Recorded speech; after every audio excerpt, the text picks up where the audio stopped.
buenas tardes para todos. Bienvenidos a esta nueva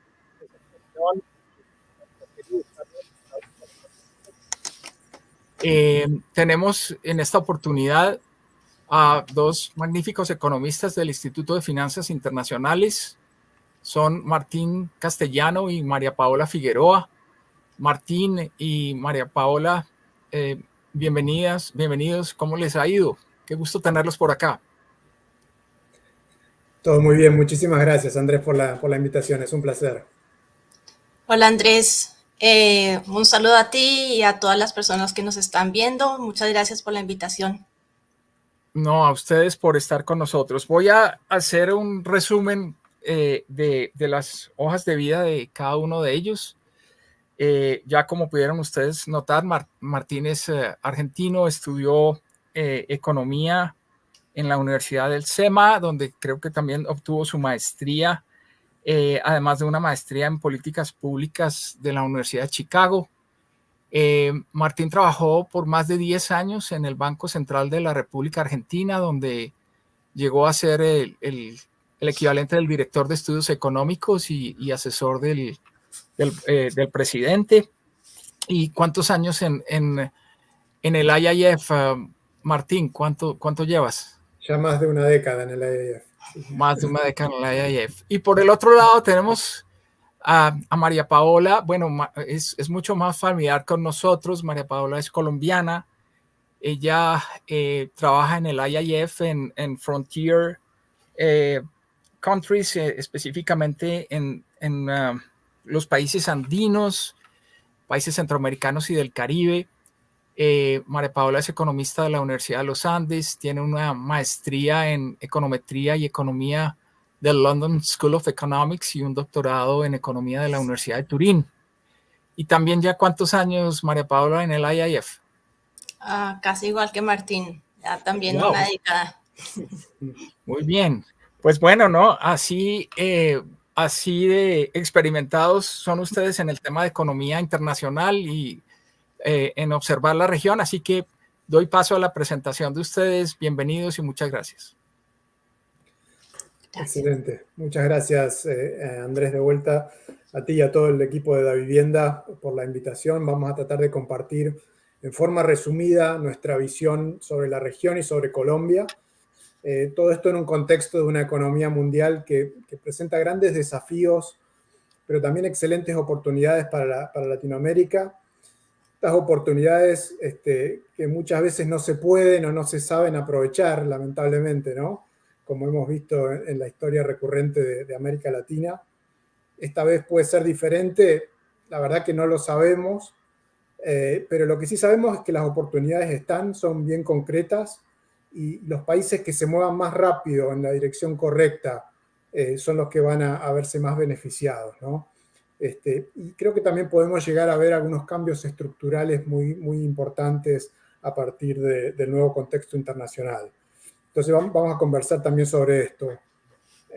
Proyectamos algunas diapositivas, como ya están viendo, para utilizar, digamos, el tiempo en forma más eficiente y después hacemos más la parte de conversación, si les parece bien. El crecimiento económico y las monedas de la región, los mercados emergentes en general, al final del día están siendo impulsados por factores externos, ¿no? Y uno de los factores externos claves es el ritmo de desinflación en Estados Unidos en este momento y su impacto en las tasas de interés. Nuestra visión es que los choques de oferta se están disipando, la inflación va a seguir cayendo a pesar de que los riesgos para el crecimiento en Estados Unidos han ido disminuyendo significativamente. Ha tomado tiempo para que esto suceda, digo, la baja en la inflación, porque los plazos de entrega de productos, por ejemplo, por el lado de la oferta, disminuyeron, pero la inflación no bajó. Una de las cosas que vimos en el IIF es que esto se debe a que la normalización de los márgenes de ganancia en Estados Unidos operó con un rezago, ¿no? Pero ahora sí ya estamos viendo la baja en la inflación. Y al respecto, creemos que la política de la Fed es seguir mostrándose hawkish, pero esto es principalmente para manejar expectativas dado que el mercado está viendo que las tasas van a bajar, ¿no? Los niveles de tasas actuales creemos que deberían ser suficientemente restrictivos como para que la inflación converja al objetivo en el tiempo, y el objetivo de 2%, no una inflación más alta, con un crecimiento levemente por debajo de la tendencia y un mercado laboral gradualmente más débil, ¿no?, de lo que está hoy. Entonces, este escenario de tasas de interés y este escenario de inflación diría que es particularmente favorable para mercados emergentes y particularmente favorable para América Latina, y es una de las oportunidades que creemos que el contexto global va a ofrecer en el corto plazo. Brasil, por ejemplo, es uno de los países que al tener una base de exportaciones más diversificada que el resto de los países de la región, ya está viéndose beneficiado. De todas maneras, vemos, como saben, que hay muchos factores idiosincráticos en cada uno de los países que pueden complicar el tomar ventaja de esta oportunidad, ¿no? Y ya vamos a ir en detalle sobre esto. La misma fuerza deflacionaria creemos que también va a operar en Europa, donde el crecimiento, nosotros somos muy negativos con el crecimiento en Europa desde ya hace tiempo. Creemos que la sobrevaluación del euro va a generar una presión adicional sobre la actividad. También vemos que los estándares crediticios se han ido endureciendo. Y Alemania, por ejemplo, es un buen caso, ¿no? Ahí ya vemos que los inventarios manufactureros están en niveles tan bajos como los que estuvieron a mediados del año pasado, con el punto más bajo del choque energético. La demanda doméstica, por ejemplo, de productos manufacturados también está prácticamente en niveles recesivos, ¿no? Entonces, en la siguiente slide tenemos un cuadro donde están las proyecciones de crecimiento a nivel global. Quiero hacer la salvedad aquí que los números están tan desactualizados, ya que estamos trabajando en actualizar estas proyecciones. Esto es algo que publicamos en junio, por lo que puede servir como una referencia, pero seguramente vamos a revisar a la alza la mayoría de los casos, incluyendo Estados Unidos, con lo que creemos que el crecimiento global este año puede estar cerca de 3%. En cuanto a revisar al alza, China es una de las excepciones, diría yo. Hemos visto salidas de capitales tanto de no residentes como de locales por 6 meses consecutivos hasta julio.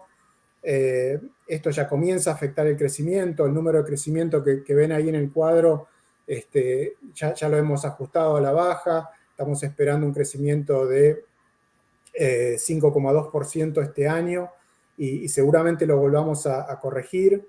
Pero lo relevante para América Latina es la demanda por importaciones, y esta demanda puede verse bastante acotada, ya que el crecimiento en China hoy está liderado por el consumo. Entonces esto plantea un gran desafío para la región, pero ahí también vemos que el apetito por productos energéticos, productos agrícolas no va a colapsar. El potencial que hay en la relación con América Latina en cuanto a oportunidades en infraestructura, tecnología sustentable, hacen que la relación sea robusta como para sobrellevar cualquier desaceleración en el crecimiento, ¿no? Y también una desaceleración en el crecimiento en China plantea dos cuestiones adicionales. Por el lado de la inflación, no va a generar o agravar el problema inflacionario a nivel global. Y por el lado de los capitales, diría que beneficia a otros países emergentes, ¿no? Porque lo que estamos viendo es una tendencia creciente de flujos de capital global que iban a China y ahora van a otros países emergentes, y esto incluye América Latina. El cambio ocurrió a partir de la guerra en Ucrania, donde vemos que los inversores globales comienzan a ponderar cuestiones como los regímenes democráticos, cómo se vinculan los países en los que invierten en el mundo, al resto del mundo. Entonces, estas cuestiones pueden beneficiar también a la región. Entonces, en ese contexto, las perspectivas que vemos para América Latina son positivas desde el punto de vista externo. Los activos de América Latina siguen siendo atractivos en cuanto a evaluaciones.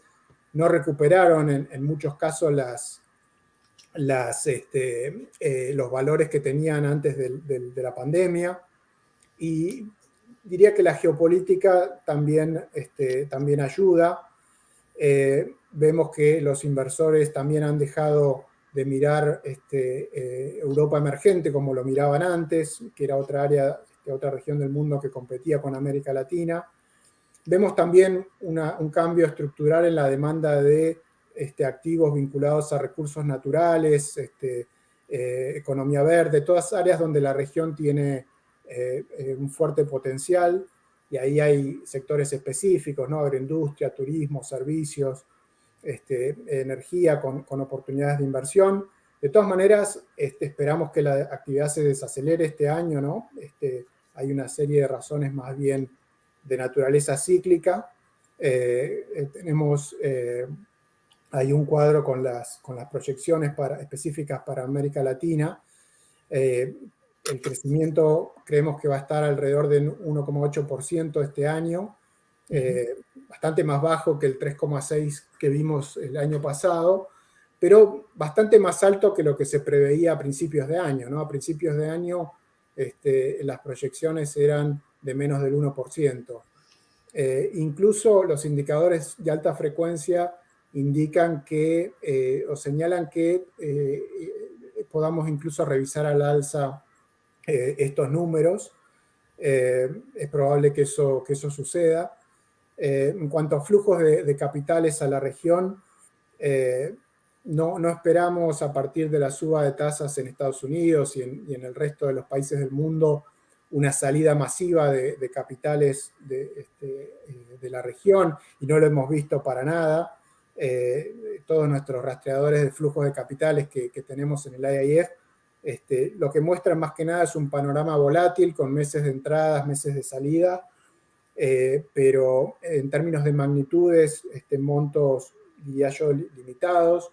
En el caso de algunos países puntuales vemos entradas significativas en inversiones de cartera. Por ejemplo, en Brasil este año, en lo que va del año, entraron 8.000 millones de dólares en inversión de portafolio, mientras que en el mismo periodo del año anterior habíamos visto salidas de 4.000 millones de dólares. En otros países como México todavía vemos salidas.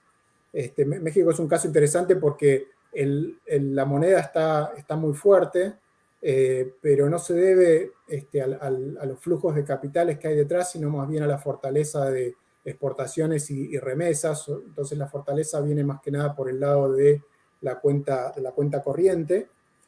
En general, los desequilibrios externos de cuenta corriente en la región son limitados. Diría que Colombia y Chile son las excepciones, pero vemos que en ambos países el ajuste está ocurriendo. En el caso de Chile está ocurriendo bastante más rápido de lo esperado.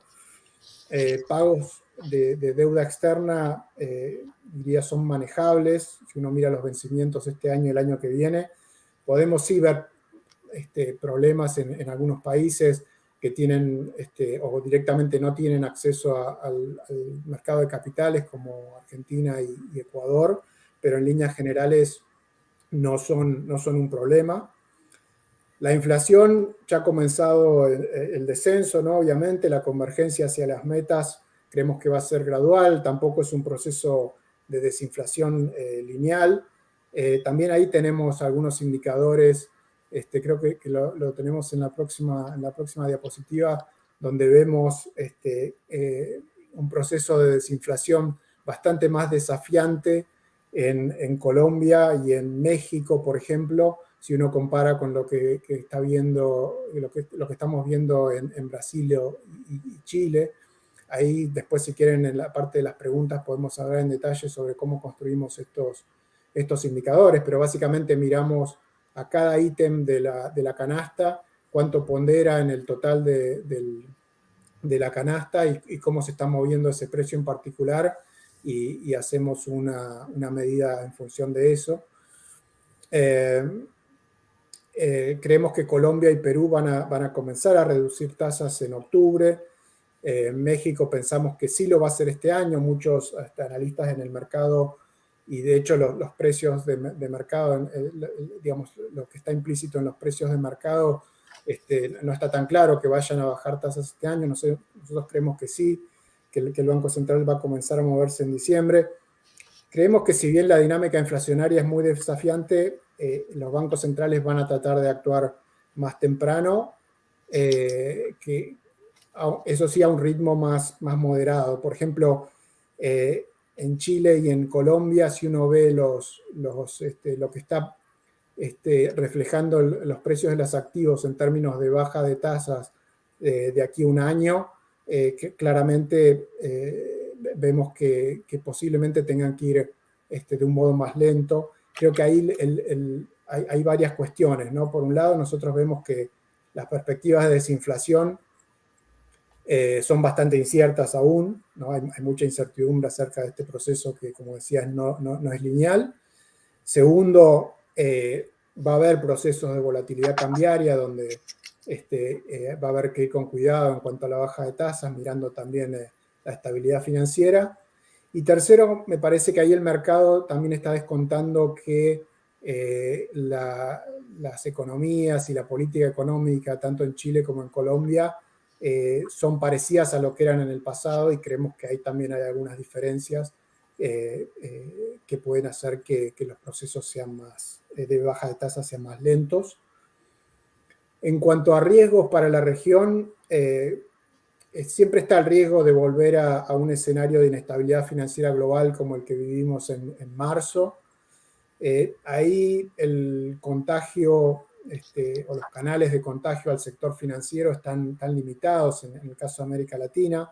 Si uno mira indicadores de liquidez, capital, y ustedes los conocen mejor que nadie, están en una buena situación en general los sistemas financieros en toda la región. Si uno mira, los bancos también dependen de unas bases de depósitos locales que se han comportado de manera estable. Y por otro lado, la regulación limita el riesgo de mercado, limita descalces cambiarios, ¿no? Tenemos ahí muchos años de aprendizaje de manejo de crisis en el pasado que ha ido afinando la regulación bancaria, ¿no? Entonces, por ese lado vemos riesgos, pero acotados. Después, también en cuanto al impacto de la suba de tasas en la Fed, si es necesario que la Fed siga ajustando tasas o se demore en la baja como un riesgo. Ahí lo que vemos también es que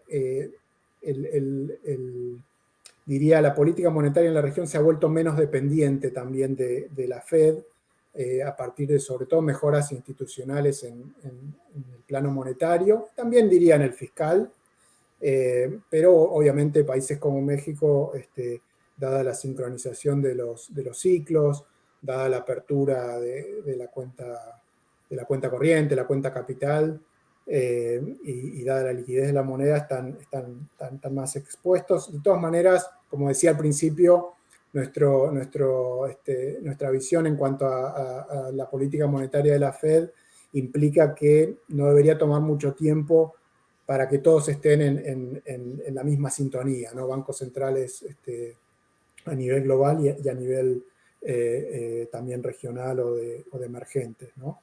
A partir de mayores perspectivas de una desinflación, ¿no? El tercer riesgo, diría, es el tema político y social, inestabilidad, ¿no?, en muchos países. Aquí vemos que las instituciones macroeconómicas, instituciones políticas también se han mantenido relativamente ilesas, diría. Por ejemplo, la autonomía de los bancos centrales sigue siendo prácticamente inalterada. Ha habido cambios de gobiernos de centro-derecha, centro-izquierda. Esto ha afectado también el apetito por reformas estructurales y ha resultado en reformas que pueden afectar el crecimiento. Sin embargo, también lo que vemos ahí es controles, ¿no? Equilibrios a nivel político que han llevado a moderar muchas de estas propuestas más radicales. Lo que sí vemos es la percepción de los inversores, ¿no?, de un deterioro en los marcos de política económica en general, políticas fiscales que se han vuelto mucho más heterodoxas. No creemos que pase, como decía, con la política monetaria a partir de la independencia de los bancos centrales, pero sí vemos que esto puede afectar al crecimiento, ¿no? Al final, la experiencia en muchos países es que estas propuestas más radicales terminan finalmente no materializándose y se termina priorizando la estabilidad, ¿no?, macroeconómica, y se terminan manejando dentro de los marcos existentes que han probado ser útiles, pero de todas maneras en el medio generan pérdidas importantes en términos de crecimiento, ¿no? Entonces, para resumir, antes de pasar por ahí a comentar brevemente los casos de algunos países en particular, pensamos que los cambios geopolíticos a nivel global van a brindar oportunidades para la región y ya lo están haciendo. Por supuesto, las altas tasas, fragmentación, etcétera, generan desafíos, pero los inversores globales están reevaluando permanentemente el riesgo geopolítico. Y ahí América Latina, cuando uno compara con otras regiones, no se ve tan mal. Digamos, tiene sus problemas, no hay reformas pro crecimiento, por ejemplo. Hay problemas sociales, pero de todos modos se mantienen instituciones macroeconómicas que propenden a la estabilidad, instituciones políticas donde uno ve regímenes democráticos, ¿no?, alternancia en el poder, división de poderes, contrapesos. Y ahí, digamos, también uno mirando qué puede pasar con la política económica, ve que políticas que no funcionan finalmente terminan generando menor crecimiento económico y el votante las penaliza, digamos, buscando alternativas, ¿no? Y en general, si bien el riesgo de que se vaya a un escenario de aún mayor radicalización, creemos que en general lo que se busca es cierta prudencia y la demanda por estabilidad es alta, ¿no? Así que en ese sentido somos más bien optimistas. De todas maneras, creo que aprovechar estas oportunidades va a requerir, y sobre todo que se traduzcan, ¿no?, en mayor crecimiento económico, va a requerir una mejora sustancial en la política económica en la región. Rápidamente yendo a los casos de países, Brasil. Brasil somos un poco más optimistas que el mercado, ¿no? Creemos que ahí la fortaleza de balanza de pagos va a continuar. El nuevo marco fiscal, si bien tiene muchas falencias, va a permitir descomprimir riesgo y evitar sobre todo los escenarios más adversos. Creemos que la tensión entre la necesidad de aumentar el gasto que tiene el gobierno y al mismo tiempo mantener la confianza de los inversionistas va a seguir, y esto va a limitar la baja de tasas y también puede afectar el crecimiento. El crecimiento este año lo vemos en 2.7%. Estábamos por encima del consenso ya hace tiempo. Más allá de la buena cosecha que ha tenido Brasil, cuando uno compara las contribuciones al crecimiento del producto con otros países latinoamericanos, en el caso de Brasil últimamente hemos visto que el papel de la inversión privada ha sido muy, muy significativo. Por otro lado, el mercado creo que subestimó un poco el impacto de no solo los altos precios de los commodities en el crecimiento, sino también la buena performance, el buen desempeño del sector externo, mostrando también volúmenes de exportaciones muy altos, tanto en agricultura como en energía. Y esto se tradujo en mayores niveles de crecimiento. En términos de inflación, tasas y los déficits gemelos, estamos más o menos en línea con el consenso del mercado. Lo que sí vemos es que la posibilidad de llegar a un déficit de cuenta corriente más chico, cerca al 1% este año o el próximo, es bastante más alta a partir del alto superávit comercial, ¿no? 3 factores a monitorear en el caso de Brasil. Sector fiscal, ¿no? Ahí eso es el primero de las preocupaciones de los inversores. No porque Brasil se haya desmadrado en cuanto a gasto público durante los últimos años. En realidad, si uno mira y compara el aumento del gasto con otros países de la región en términos reales, Brasil claramente no es el peor de la clase. Pero sí, si uno mira los niveles de déficit nominales, ¿no?, y los niveles de deuda, son claramente muy altos. El nuevo marco fiscal creo que permite contener esos desequilibrios, pero a la vez requiere dos cosas: alto crecimiento y mayores ingresos, ¿no? Creo que es más realista este marco fiscal, pero al mismo tiempo va a requerir una reforma tributaria, ¿no? El segundo punto es la interferencia del gobierno con la política monetaria. Ahí creemos que fue una buena medida aprobar el marco de autonomía del Banco Central, y creemos que eso se va a mantener. No vemos que eso vaya a cambiar, pero sí el Banco Central, a partir de cambios en la composición de la Junta, puede comenzar a tener una postura un poco más laxa. Y el tercer punto, que es algo que nos preguntan mucho los inversores, es: ¿va a volver Brasil a hacer política activa con los bancos de desarrollo para tratar de impulsar el crecimiento? Bueno, ahí, digamos, hoy el mercado crediticio está débil, entonces eso es una condición como para intentar hacer algo. Lo que vemos es que los recursos para hacerlo son muy limitados, la posición fiscal es muy frágil, y creo que el gobierno lo entiende. Y segundo, también vemos que hubo un aprendizaje de la experiencia de los últimos años, ¿no? En este sentido. Después, en cuanto a México, por ejemplo... Martín, sí, ¿te puedo interrumpir un segundo? sí, Es que quiero adelante. hacer un llamado a quienes están viendo en este momento para que empiecen a hacer sus preguntas de una vez a través de los chats de los diferentes medios, bien sea Facebook, LinkedIn o cualquiera de las plataformas a través de las cuales están viendo la presentación, de tal manera que podamos aprovechar a nuestros conferencistas. Qué pena, Martín. No, Por muchas favor, gracias. continúa. Sí. No, para terminar, México, la actividad sigue sorprendiendo al alza. Es algo muy positivo, porque México, uno de los problemas que ha tenido en los últimos años es un crecimiento muy bajo en relación al resto de los países de la región, por ejemplo. Entonces, este año va a crecer nuevamente un crecimiento muy cercano a 3%, que fue lo que creció el año pasado. Esto es una buena noticia. Los fundamentos externos, como decía, se han mantenido sólidos a lo largo del año. Tiene la ventaja, ¿no?, de la cercanía a Estados Unidos. También buenas noticias por ese lado en cuanto a actividad.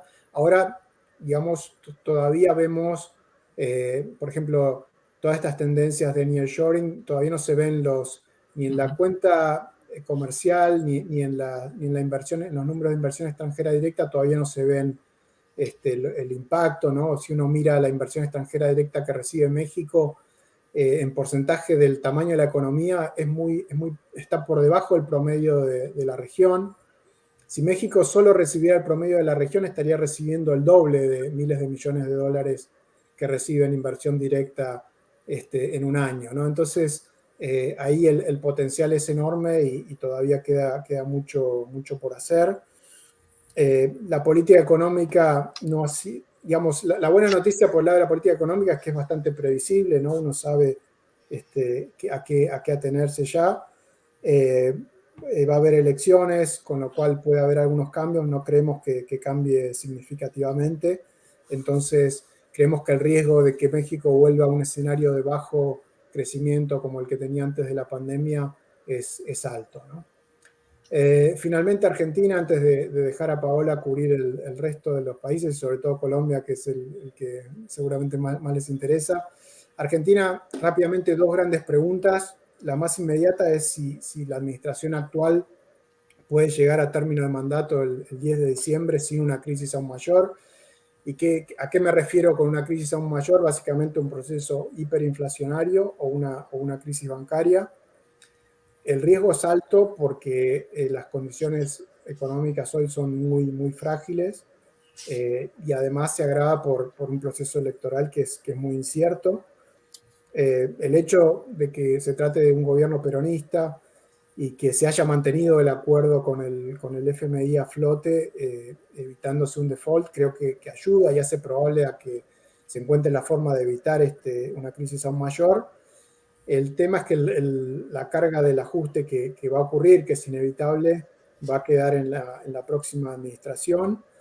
En este sentido, las elecciones primarias ahora en agosto, creo que dieron una noticia positiva, reflejando un apoyo popular, un apoyo del público significativo a un cambio radical en la política económica, a grandes reformas, una demanda por estabilidad macroeconómica muy alta.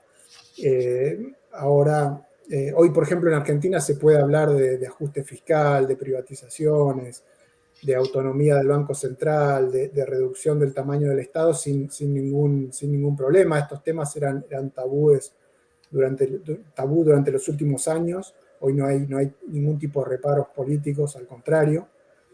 Entonces, esto es novedoso. La parte no tan buena es que hay una situación muy crítica por delante y algunas de las propuestas son bien radicales, ¿no? En cuanto a cómo salir de la crisis. Ya habrán escuchado las propuestas de dolarización. Esto básicamente refleja el hartazgo de la gente con la clase política y con una sistemática, diría, estafa a los tenedores de pesos, ¿no? Que fueron un contexto de más de una década de inflación de 2 dígitos, ¿no? Que ahora estamos en 3 dígitos. Entonces, digo, podemos conversar más de esto, pero quiero dejar espacio para cubrir el resto de los países, así que, Paola, adelante por favor con tus comentarios. Gracias. Ok, muchas gracias, Martín. Bien, entonces pasando a Colombia, yo creo que ha habido bastante discusión en el país recientemente, en parte debido a los datos de crecimiento del segundo trimestre, donde vimos una desaceleración, en parte influido también la discusión por el tema político y qué va a pasar con las reformas hacia adelante. Pero en general yo creo que hay un relativo consenso en que en general las cuentas macroeconómicas del país se han mantenido bastante estables, ha habido una continuidad en el manejo macroeconómico, el gobierno ha mantenido un compromiso firme con el cumplimiento de la regla fiscal, la inflación ha venido cediendo paulatinamente, pero en general en cuanto al ambiente institucional creo que la percepción ha sido positiva en cuanto a proteger la independencia del Banco Central. En el lado fiscal tomaron unas medidas realmente difíciles, pero muy importantes para reducir, por ejemplo, el déficit en el Fondo de Estabilización de Precios de la Gasolina, continuar con ese aumento en el precio de la gasolina, que ha sido muy saludable, y un poco todos estos factores han llevado a una caída en el precio del dólar y una mejora en la prima de riesgo para Colombia.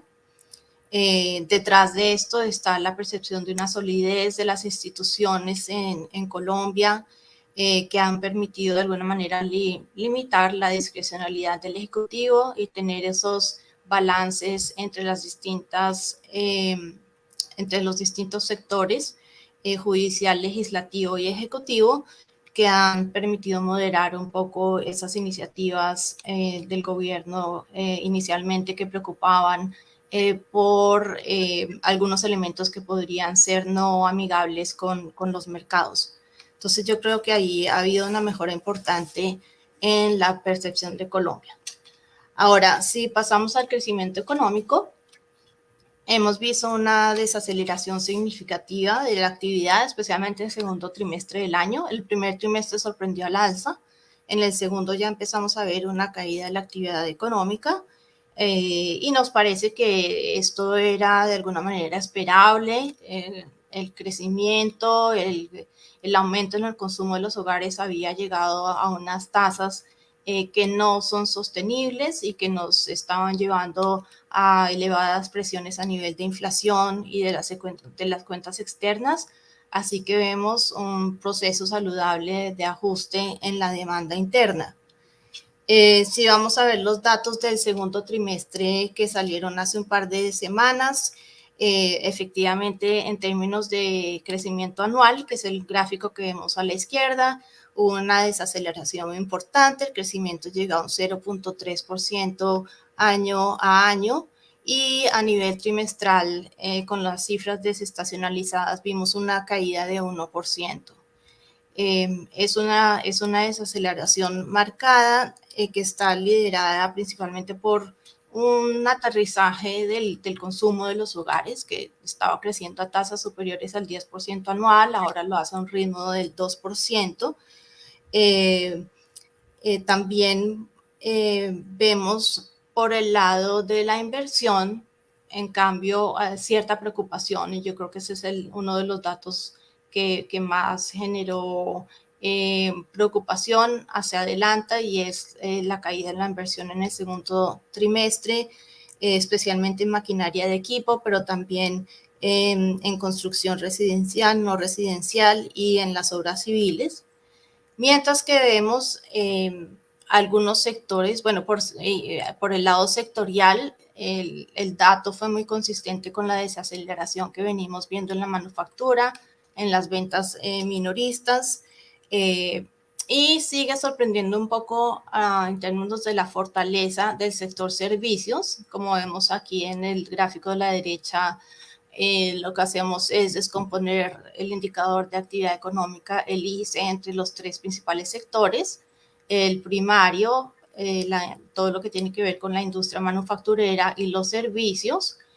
Y lo que vemos que es, si hacemos una senda que muestra cuál era la trayectoria del sector servicios en términos de crecimiento de la prepandemia, lo que vemos es que los servicios, aún con la desaceleración que estamos viendo en la economía, siguen por encima de esas tendencias, y eso es consistente con los datos buenos que vimos en términos de administración pública, defensa, sector de educación, el sector de salud.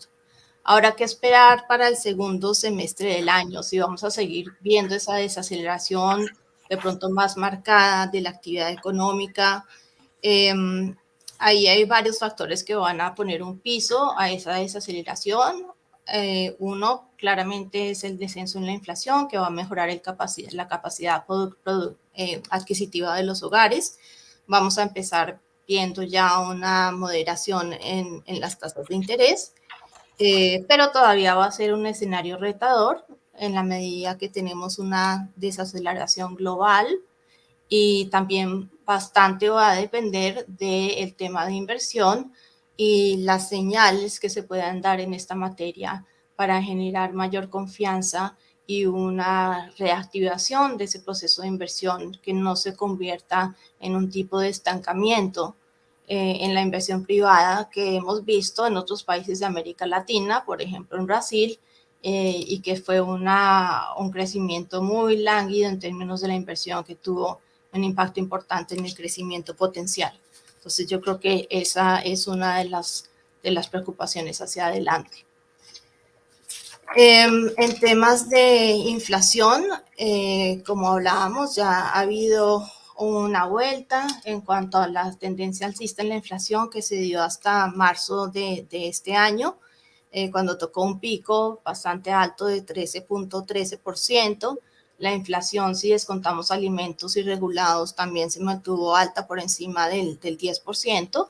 Y pues lo que seguimos viendo son choques, o lo que incidió en esa dinámica fueron choques de oferta a nivel local y a nivel externo, y también un crecimiento, como mencionaba antes, muy, muy fuerte en la demanda doméstica. Ahora, la preocupación es que la inflación se mantiene alta, en niveles bastante altos y de manera persistente. Ha habido algunas mejoras, por ejemplo, en el tema de la inflación transables, que es positivo, y esto viene un poco en línea con la apreciación del tipo de cambio que hemos visto recientemente, y eso debería ayudar hacia adelante.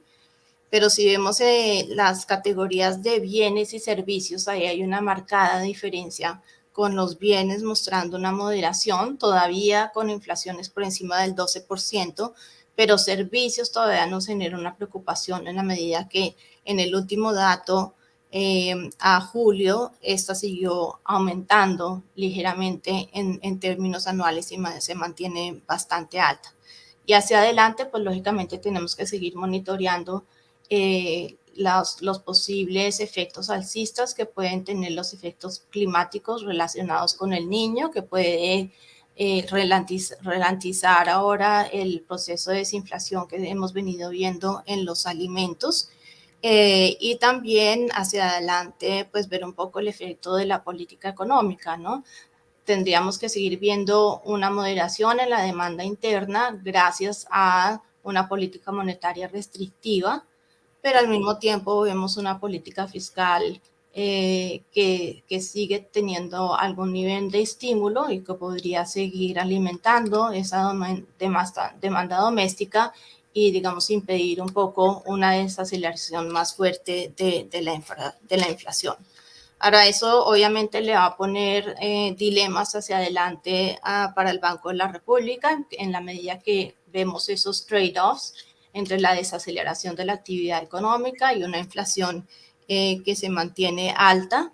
Y aquí vemos que en la medida que se empiecen a moderar las expectativas de inflación, que todavía siguen bastante por encima del rango meta de la inflación, pues ya el Banco Central podría empezar a pensar en algunos recortes de tasas de interés.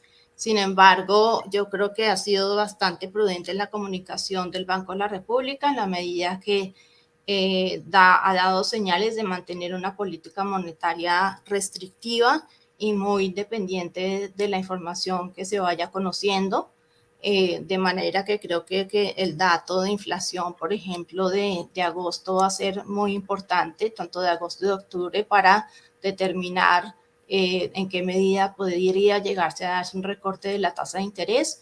Como decía Martín, en nuestro escenario base es octubre, pero en la medida en que no se viera una materialización importante de ese descenso en la inflación en este mes y el próximo, ese recorte podría verse postergado más hacia adelante en el cuarto trimestre del año.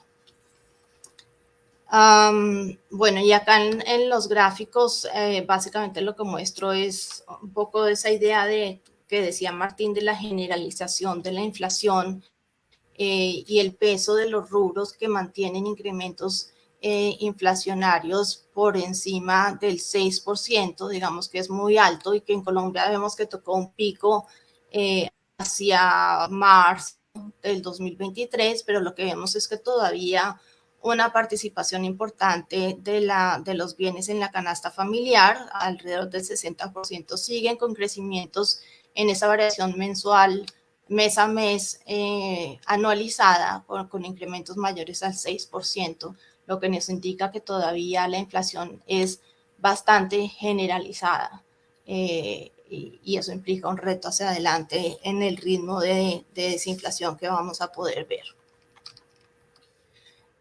Luego, en el tema externo, lo que hemos visto es que a pesar de un pequeño deterioro en los términos de intercambio, porque obviamente han venido descendiendo un poco los precios del petróleo, todavía seguimos viendo una reducción en el déficit comercial liderado por una caída en los volúmenes de importación. Esto es muy consistente con lo que está pasando en el sector manufacturero y en el sector de las ventas minoristas.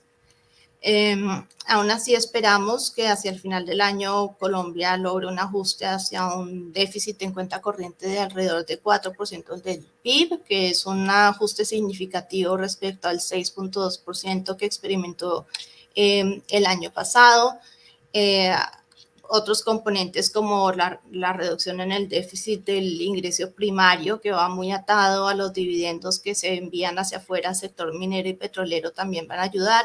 Y seguimos viendo un crecimiento, un desempeño importante de las remesas, que se ha vuelto un factor que apoya el ajuste fiscal en Colombia, si bien empezamos a ver ya alguna desaceleración que es normal dado el comportamiento de la economía en Estados Unidos.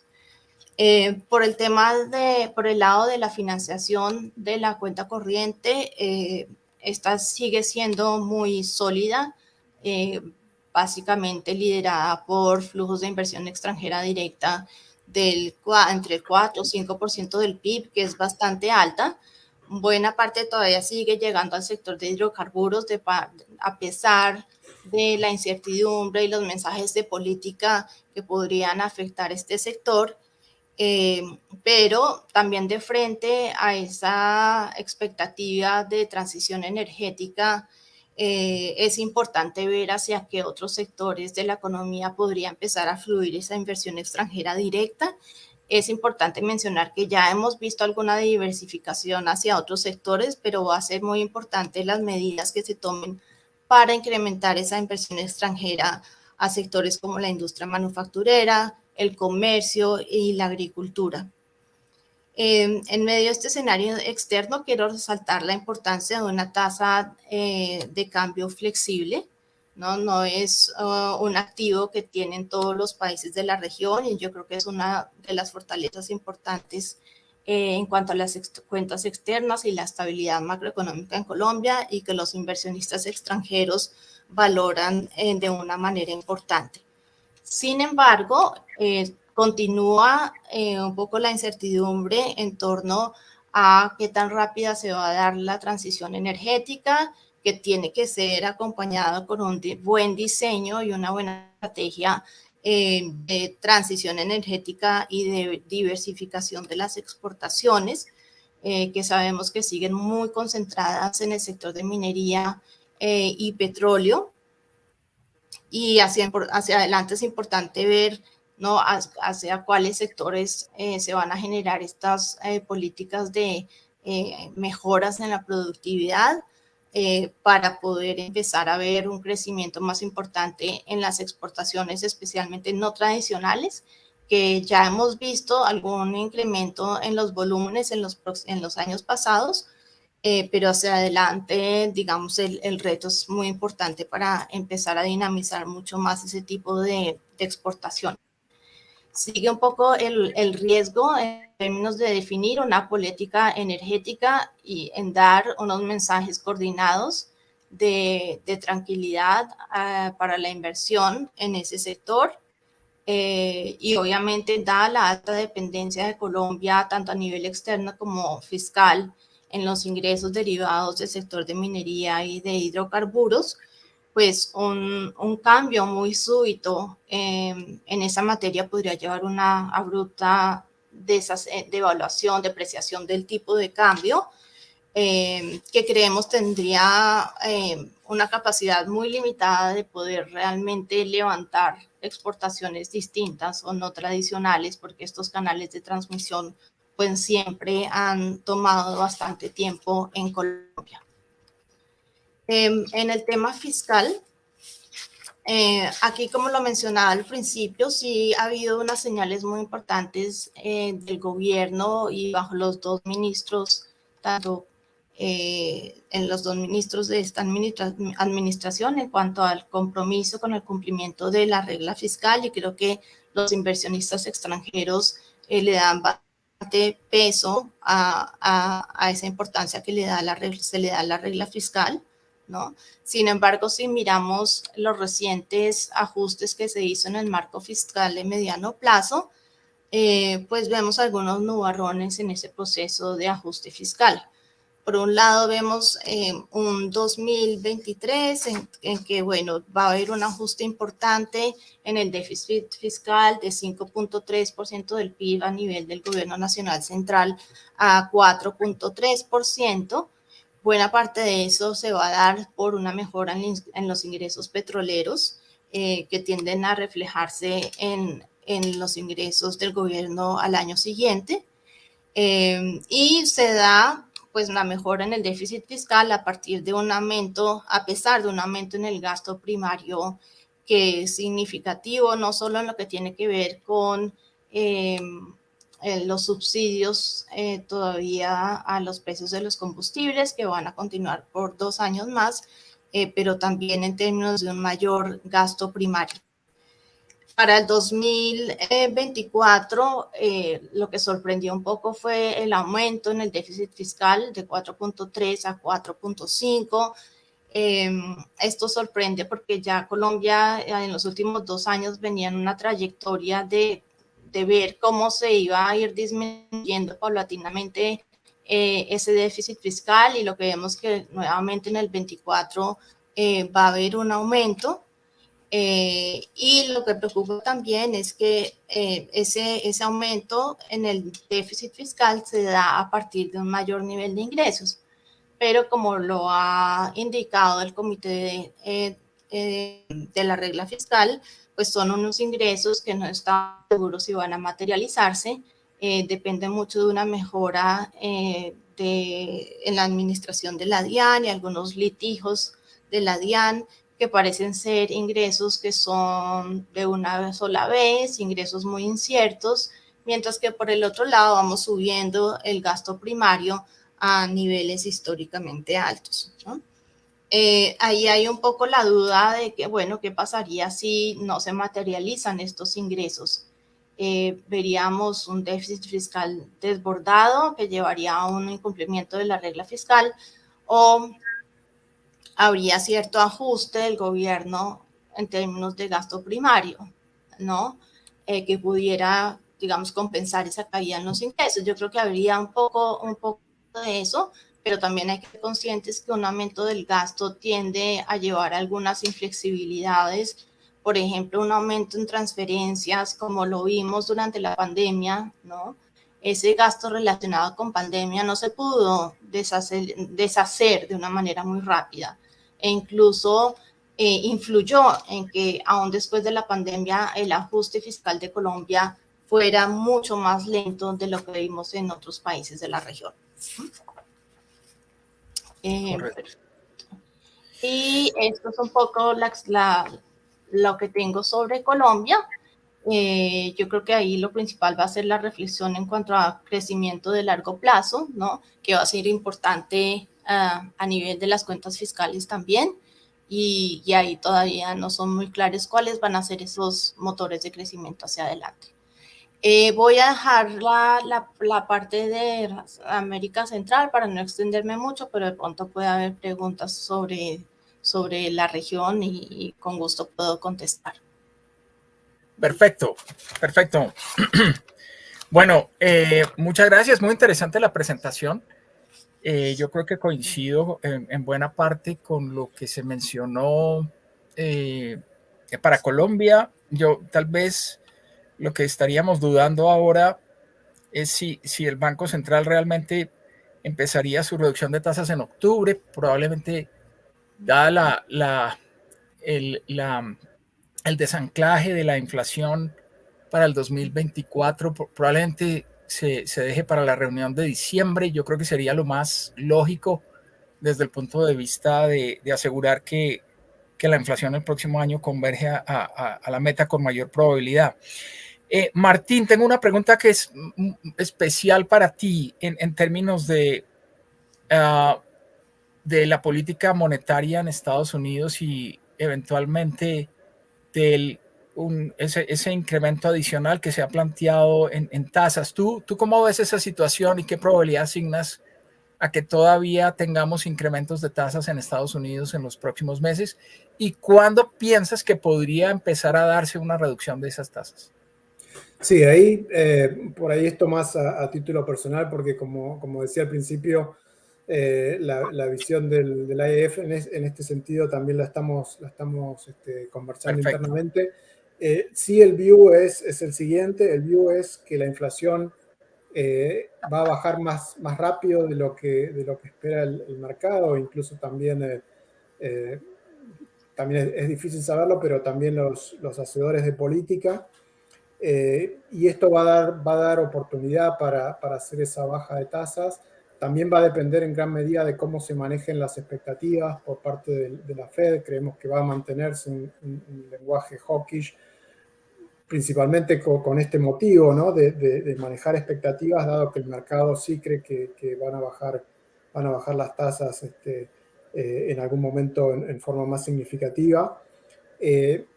Yo lo que creo que es con el nivel de restricción que hay hoy, mi percepción es que las tasas están en niveles suficientemente restrictivos, ¿no? Como para hacer converger a la inflación en el rango de la meta.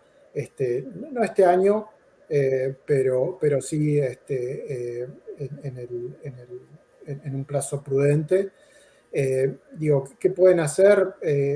Por ahí, digamos, creo que van a tratar de evitar una suba adicional. Hoy el mercado pricea más o menos un 50% de chance de que pase por ahí en noviembre en vez de ahora. Creo que se va a tratar de evitar eso, ¿no? Y que, digamos, hoy el nivel de restricción de la política monetaria que hay, también dado los últimos números de crecimiento y empleo, creo que pueden dejar cómodo a la Fed para mantenerse donde está. Ok. Muy bien, yo creo que, digamos que hay otra pregunta compleja. No recuerdo cuál de ustedes mencionó el tema del tamaño del déficit en cuenta corriente que todavía continúa manejando Colombia, pero sin duda sería uno de los déficits más grandes todavía de cuenta corriente en América Latina. ¿Qué tanto creen ustedes que está contribuyendo eso a la posibilidad que el peso siga siendo una moneda bastante volátil? Y en comparación con otros países de América Latina, en realidad, ¿dónde ven que existe ese riesgo de volatilidad en general y qué factores lo estarían propiciando? Uh-huh. Sí, yo creo que inició Martín hablando un poco en el contexto regional, donde veíamos ajustes importantes en la cuenta corriente, que tiene que ver mucho con la moderación en la demanda doméstica en la mayoría de países, ¿no? Pero hay que ver, un tema importante que siempre vemos es el impacto que puede, la coordinación de la política económica y porque al final lo que queremos ver es una mejora en el ahorro nacional.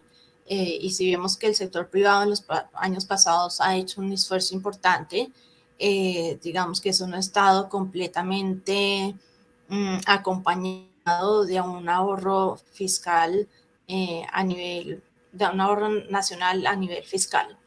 Y ahí creo que hay una diferencia importante y el caso de Chile es ilustrativo, ¿no? Chile ha hecho un ajuste fiscal bien rápido, bien sólido en estos últimos años y ahí vemos el resultado de la cuenta corriente, que ha sido un ajuste también importante. Yo creo que hacia adelante ese sigue siendo un factor estructural que sigue poniendo piso a la mejora en la cuenta corriente en Colombia. Si bien pues ya estamos regresando a lo que es el promedio histórico del déficit en cuenta corriente en Colombia, que es alrededor de un 4% del PIB. Ahora, ¿qué tan bueno o malo es esto? Pues hay que ver todo el conjunto de la balanza de pagos, ¿no? Y si vemos ahí fortalezas, por ejemplo, que la inversión extranjera directa ha sido muy consistente y de una de las más altas en la región, si lo miramos con relación al PIB. Entonces, siempre Colombia ha tenido fuentes de financiación que han sido muy estables. Tanto por el lado de inversión extranjera directa como el lado de flujos de portafolio. Eh, digamos, una de las grandes inquietudes hace un año era qué iba a pasar con esos flujos de portafolio, dada la incertidumbre de política económica que es normal cuando hay una transición de gobierno. Y, oh sorpresa, vemos que sí, se han moderado un poco los flujos a lo largo de este año, pero como ponía en la diapositiva, no ha sido un colapso total. Ahí todavía sigue habiendo credibilidad en la política económica, en los fundamentales macroeconómicos de Colombia. Entonces eso, el ajuste que hemos venido viendo este año, más esas perspectivas de financiamiento, pues creo que son una buena noticia para el país. Ok. Si puedo agregar algo, Andrés. Claro que sí, Martín. Sí, no, creo que de todas maneras hay un riesgo, creo que es clave lo que Paola dijo digamos, se ha visto un ajuste, pero ¿quién está haciendo el ajuste? Si el sector privado o el sector público, porque el impacto que eso tiene en crecimiento, no solo crecimiento presente, sino crecimiento futuro, es importante. El caso de Chile, como decía Paola, es un buen ejemplo.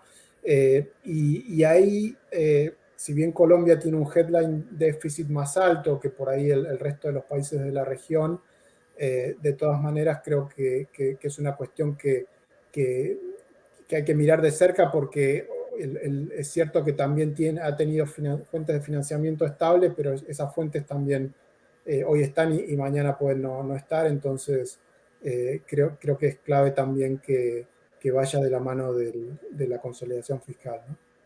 Uh-huh. Okay. Y ahí claramente va a ser importante las señales que se den en términos de política económica, ¿no? Por ahora seguimos viendo flujos de inversión importantes, incluso al sector hidrocarburos, pero en una eventual cambio drástico en el modelo de crecimiento que llevamos, pues claramente tendríamos, eso generaría mayor aversión al riesgo y pues podríamos poner en peligro la continuidad de esos flujos de capitales hacia el país, ¿no? Ok, no nos queda mucho tiempo, realmente creo que nos vamos a pasar incluso, pero voy a robarles 3 minutos más con una pregunta también, inspirada también en algo que Martín comentó. Y es que tú mencionaste que veíamos en la región hoy en día políticas redistributivas, pero no tanto políticas de impulso a la mayor productividad y a la mayor producción. No hay un estímulo tan evidente a que las economías crezcan más. ¿Cómo existe algún país en la región en este momento que muestre un poco más de equilibrio entre esas dos cosas? ¿Cuál sería ese? Y por otro lado, incluyendo Centroamérica, ¿cómo ven ustedes las expectativas de atracción de inversión extranjera? Algo se mencionó para el caso de México, pero no sé, en ese contexto, Centroamérica y los otros países latinoamericanos, ¿cuál piensan ustedes que es más exitoso en 2024 en términos de atracción de inversión? Sí, como no, rápidamente un comentario y luego Paola responde. Es difícil ver hoy un país donde claramente haya eh, amplio consenso y apetito por reformas pro mercado. Creo que hay distintos grados en cuanto a políticas redistributivas y reformas pro crecimiento en distintos países. Creo que en Brasil, más allá del gobierno de turno, hay como una política de Estado también, o en los últimos años ha habido una política de Estado más tendiente a aumentar la productividad y darle espacio al sector privado. Creo que en algunos países se han intentado políticas redistributivas sin que estén dadas las condiciones y estos intentos se han visto moderados por instituciones económicas que funcionan, instituciones políticas que funcionan. Uno ve que van al Congreso y este es un tema particularmente sensible en el caso de coaliciones, donde hay distintas facciones, ¿no?, que tienen intereses muchas veces contrapuestos, entonces llevan propuestas al Congreso que son bien radicales y al final terminan moderándose. Ecuador creo que es un país donde se intentó hacer reformas más pro mercados con el apoyo del FMI, pero evidentemente no ha habido el apoyo político suficiente como para implementarles. Entonces, hoy diría que en general es difícil ver en este momento un sesgo en ese sentido, pero lo que sí vemos también es que cuando estas políticas más redistributivas no generan los objetivos deseados y terminan afectando el crecimiento, Lo que pasa es que se vuelve a una mayor demanda por estas otras políticas más pro inversión, y creo que eso es lo que vamos a estar viendo en los próximos años. Estupendo. Yo te añado algo breve sobre Centroamérica. Sí. Porque sí tenemos algunas historias de crecimiento bastante positivas en Centroamérica. Si bien hay bastante heterogeneidad, ¿no? Pero países como Panamá y Costa Rica han logrado también atraer niveles de inversión extranjera directa bastante elevados, y eso yo creo que ha ayudado a mejorar los niveles de competitividad en ciertos sectores que en este momento están posicionando, por ejemplo, a Costa Rica de una manera muy positiva frente a las oportunidades que se están dando en términos de nearshoring. Si bien en general en la región todavía vemos avances muy lentos, apenas algunas señales de datos que podrían estar mostrando ya mayor inversión y mayor dinámica asociada con esas oportunidades. En el caso de Costa Rica es un poco más evidente, y esto es en parte porque Costa Rica a través de los años ha construido un sector manufacturero bastante importante, sector como la industria, y ahora lo estamos viendo en crecimiento económico. El segundo trimestre registró una tasa de crecimiento por encima del 5% en la región, ¿no? Tiene además una inflación que en este momento es negativa. Y lo que está haciendo es tratando de bajar las tasas de interés para poder estimular un poco de inflación.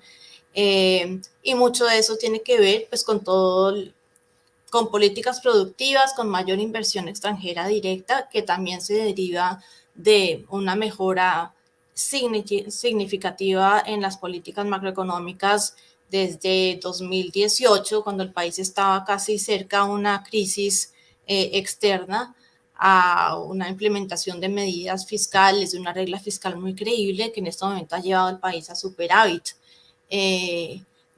fiscal, generando pues confianza en los mercados. Entonces es un país que tiene unas perspectivas bien favorables hacia adelante. Sí, yo creo que aquellos que se oponen a un mayor ajuste en los déficits fiscales deben mirar el caso de Costa Rica en este momento, porque realmente el beneficio en términos de reducción en el costo de acceso a los mercados, en términos de la facilidad de promover sectores, pues indudablemente también tiene mucho que ver.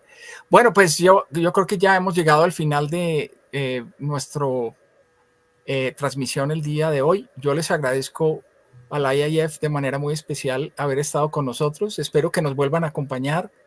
Y bueno, para todos, muchas gracias por su asistencia el día de hoy, y espero que nos podamos ver pronto en otro programa de charlas con economistas. Una feliz tarde, que estén muy bien. Muchas gracias. Muchas gracias. Saludos a todos.